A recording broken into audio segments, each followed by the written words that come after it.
Palvancha పట్టణంలోకి enter అవుతుంటేనే అల్లంత దూరంలో కనిపిస్తూ ఉంటాయి. కిన్నెరసానికి వెళ్లే వాళ్లంతా ఆ టవర్లు బ్యాక్ డ్రాప్లో ఉండేలా ఫోటోలు తీసుకుంటారు. వేడి ఆవిర్లు చిమ్ముకుంటూ ఇంట్రెస్టింగ్గా కనిపించే కట్టడాలు దగ్గరకు వెళుతున్న కొద్దీ ఆసక్తికరంగా, ఆశ్చర్యంగా కనిపిస్తాయి. చెస్ బోర్డులో రాజుల దర్పం వలకబోసే ఆ నిర్మాణాలు ఇకపై కనిపించవు. ఎందుకో లెట్స్ వాచ్.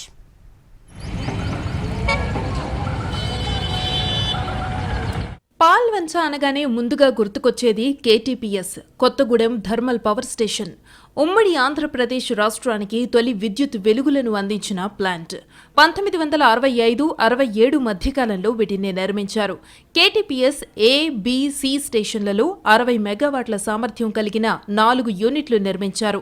120 మెగావాట్ల సామర్థ్యం కలిగిన మరో 4 దశలు నిర్మించారు. ఒక్కో యూనిట్కు ఒక్కో టవర్ చొప్పున మొత్తం 8 కూలింగ్ టవర్లను అప్పట్లో నిర్మించారు. విద్యుత్ ఉత్పత్తి చేసే క్రమంలో బొగ్గును మండించినప్పుడు వచ్చే వేడిని ఈ కూలింగ్ టవర్లు తగ్గిస్తాయి. 103 మీటర్ల ఎత్తుతో నిర్మించిన ఈ టవర్లు పాల్వంచ పట్టణానికే తలమానికంగా ఉండేవి. దేశంలోనే ఒకప్పుడు ఎత్తైన టవర్లుగా ఇవి చరిత్రలో నిలిచాయి. సాంకేతిక పరిజ్ఞానం అంతగా లేని ఆ రోజుల్లో ఎందరో కార్మికులు శ్రమించి వీటిని నిర్మించారు. అలాంటి టవర్ల ప్రస్థానం ముగిసిందే. కాలం చెల్లిన కట్టడాలను కూల్చివేసి ఆ ప్లేస్ని సద్వినియోగం చేసుకోవాలని కేటీపీఎస్ భావించింది.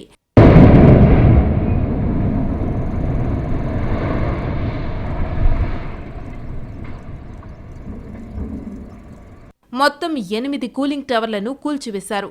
దేశ చరిత్రలో ఇది అరుదైన ఘటనగా అధికారులు చెబుతున్నారు.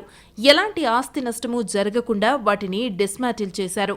నోయిడాకు చెందిన ఓ సంస్థ వీటిని కూల్చే టెండర్ను దక్కించుకుంది. ఎన్ఫ్లోజన్ పేలుడు పదార్థంతో టవర్లను కూల్చేశారు. తొలుత 4 టవర్లను, ఆ తరువాత మరో 2 టవర్లను నేలమట్టం చేశారు. 6 సెకన్లలో తొలి 4 టవర్లు నేలపై ఒదిగిపోయాయి. ఆ తర్వాత కొద్దిసేపటికే మరో 2 టవర్లు చూస్తుండగానే ధూళి రూపంలో కనుమరుగయ్యాయి.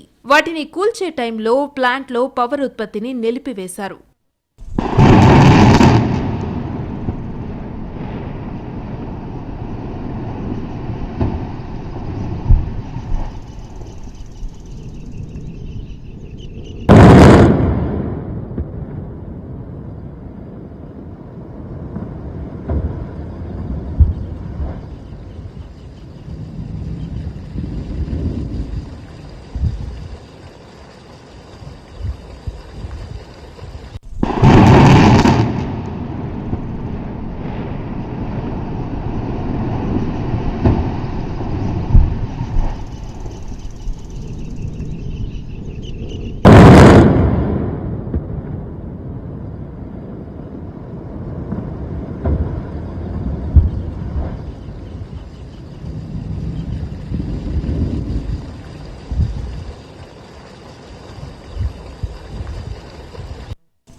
టవర్లను కూల్చివేస్తున్న దృశ్యాలను చూడటానికి జనం తండోపతండాలుగా కదిలి వచ్చారు. ఆఖరిసారిగా వాటిని తమ సెల్ ఫోన్లలో బంధించారు. పాల్వంచ కేటీపీఎస్ ఉద్యోగులకైతే ఆ టవర్లతో ఏదో తెలియని బంధం పెనవేసుకుని ఉంటుంది. ప్లాంట్లో ఏ మూలకు వెళ్లినా కనిపించే ఆ నిర్మాణాలు వారికొక ఎమోషన్. ఇక పాల్వంచ పట్టణ ప్రజలకైతే గుండె భారంగా ఉంది.